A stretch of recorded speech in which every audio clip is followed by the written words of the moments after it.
Hi, this is Marcy from Spirit Source at 1033 Main with the next video in our series of tarot for beginners. I should have probably started out with this one because today we're going to talk about how to choose a deck. Basically, there are three types of tarot deck. There are other decks as well, which are better called oracle decks. They're not strictly tarot. But among tarot decks, there are the Marseille Tarot, which is a very old deck, so old that we've forgotten where its origins are developed. And this is more popular in Europe and Latin countries than in the United States. The imagery on that deck is very abstract. I wouldn't say it's for beginners because of the abstract nature of the imagery. You do want to have already a sense of what the cards mean, and then it will let you read more intuitively, and that's where that deck is terrific because you're not tied to the imagery as telling you the meaning of the card. Then early in the 20th century, Aleister Crowley released, well actually he had passed away before it was released, but the Thoth deck. Now this deck is associated with Aleister Crowley. He is quite a character, but still very influential in occult studies, New Age principles. What he tried to do with his life work was to bring together all the different disciplines in which he was well versed, and also to apply scientific method to his experiences in that vein. And so in the Thoth deck we have the influence of astrology, influences from various cultures such as ancient Egypt.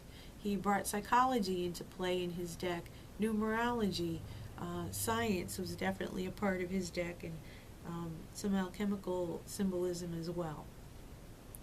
And that deck is structured a little bit differently from the next deck that came along, the Rider-Waite Tarot. And also there's a variation of Rider-Waite called the Universal Waite. These decks, Universal and Rider-Waite, are the decks that most of the decks that you'll come across in the United States are derived from. And the Waite deck, the Rider-Waite deck itself derives from the Marseille deck. I do strongly recommend as a beginner to get either a Rider-Waite or a Universal Waite deck because they are the foundation of most of the other decks that you'll come across. And because most of the tarot books that you might pick up and try to advance your studies are going to be working with those decks, and so the imagery will be compatible and familiar to you. So very beginning, I definitely recommend starting with that. Some nice things about that are the images actually do tell a story and move along your reading, and the image itself reminds you what the card means, so it's a mnemonic device. Beyond that, there are various specialty decks, many specialty decks. The Shaman Tarot is primarily would be used by people who are familiar with the shamanic work. This is not really a beginner's deck. It's got rather complex imagery, but it is a very interesting deck. Robin Wood Tarot deck that got a lot of pagan imagery and nature imagery. So if you like spending time with nature and learning from nature, or if you're studying or practicing paganism, that deck might feel good for you. There's also a starter tarot deck. One of the nice things about this deck is that it actually has words on each card that give you the meaning of the card, and even if it should come up reversed, gives you the meaning of the reversal of that card. Now, not everybody reads reversals. I'm not saying that you have to. That's a personal decision. I do like to read reversals. I think they give some more depth and nuance to the reading. But if you decide to read reversals or decide not to read reversals, do be consistent in that, because that is how the cards will work with you. And you don't want to be kind of flip-flopping on that, or you'll have a hard time with your readings. There are also blank cards, so when you get more comfortable with readings, if you have images that you want to use, you can actually design your own tarot quite easily. Now I do want to show you some different images of one card from a few different decks so you can get an idea of the imagery. These are all decks that I have worked with. And I'm going to start out with, I believe this is the Rider-Waite, but it might be the Universal Weight. I can't remember. I've had this deck for a long, long time. This card is the Fool. This is the Neophyte and the Complete Beginner, and it's all about potential. And also about starting out and maybe not quite being as prepared or as careful as you need to be. And so you're going to make some mistakes along the way, but you're also going to learn a lot along the way and develop, and that's why this card is about potential when I see it. Now another image would be from the Housewives Tarot, and here is the image of the Fool from the Housewives Tarot, and you can see again a little bit in a hurry, a little bit less than careful, a little bit unprepared. She might get where she's going and find out that along the way she dropped exactly what she needs when she gets there, so she's going to have to learn to be a little more prepared and careful. I like the Housewives Tarot because the imagery is familiar to me, and I'll show you a few cards in a little bit and you'll see what I mean. The Housewives Tarot is imagery that I grew up with, and so I understand it very intrinsically. This next version of the Fool is from the Psychic Tarot Oracle deck by John Holland. It's a very beautiful deck, and this card is called New Beginnings. This takes away some of the sting of the Fool title, because it's just we all are a little bit less than prepared when we're trying something new. And it also, I think, does a great job of capturing the sense of potential with that new beginner standing on top of the world. Everything is open. Everything is available. And it's a matter of making some decisions about where you want to go and what you want to do. So I like that. And I'm going to show you from one of my very favorite decks, the Gaian Tarot. I just love this deck. The Gaian Tarot has renamed the Fool the Seeker. It's a beautiful card.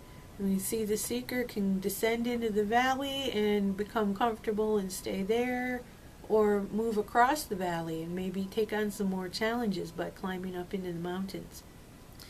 The Seeker has a companion, much as the Fool has a companion here in this card, the little dog. We don't quite know. Does the dog just follow him off that cliff? Or does the dog bark and let him know that he's about to step off a cliff? It's hard to say. You might have to look at what the other cards around it are telling you. But the Fox is known for being clever and having some little wily ways.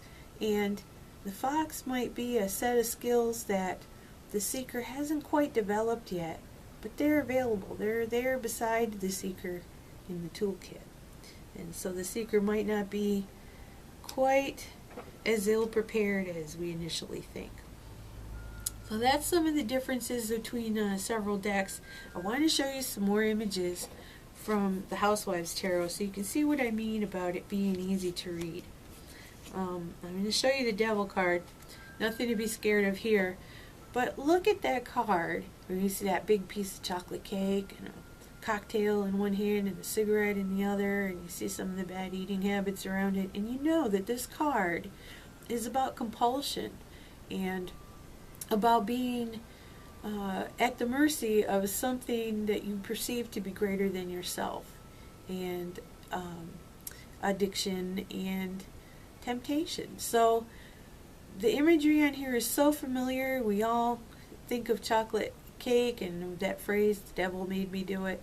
And this card brings all of that together. It makes it very easy to read. Or the Star, a card about faith and hope, and that if everything works out, you'll win the blue ribbon. And so when I see that card, I understand that card is about taking on something that you hope will work out extremely well. And the Justice card always makes me laugh. I've had my fair share of spankings in my day growing up, and having to learn my lessons a little bit the hard way, and the sense of right and wrong having to be brought back into balance. And you get all of that from looking at the card. You know exactly what it means. So at first I thought some of the contemporary decks were a little disrespectful of the old style of symbology, but I realize that that update is actually, I think, very important and necessary because it does help you to react intuitively to the cards. Now, some decks, such as the Gaian Tarot, do interpret a little bit differently than the standard cards, and so some of the decks have a full-fledged book that comes with them or is available, rather than the what's called the little white book that comes with most decks when you purchase them, and just gives a few words of interpretation for each card. The Gaian Tarot, I really like the interpretations that she has with those cards. A lot of them have you asking yourself some questions about the situation, and I think that that sort of self-inspection is a very important part of the readings with those cards. I really enjoy those. Other than that, once you've chosen what type of deck, especially among the Rider-Waite decks, look at the symbols. See if they speak to you and how you react to them. When I look at the Gaian Tarot, I feel like that person in the picture might say something to me. It's almost a 3D holographic reaction that I have to it. And I could step in there and have a conversation with them. And that feeling also helps me to know that I'm reading intuitively, that my subconscious mind is activated.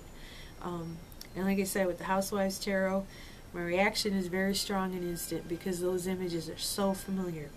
Whereas with some of the older decks, like the Rider-Waite, you do have to know what those symbols meant in their time and what those things represented in their day.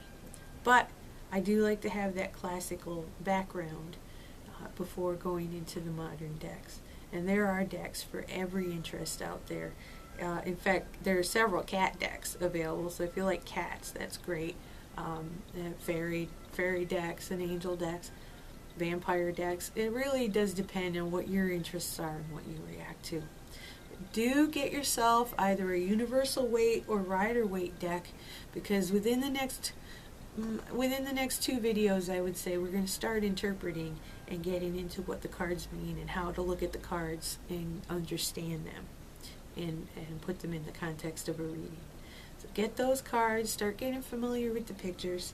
I hope this is helpful to you, and I thank you for watching.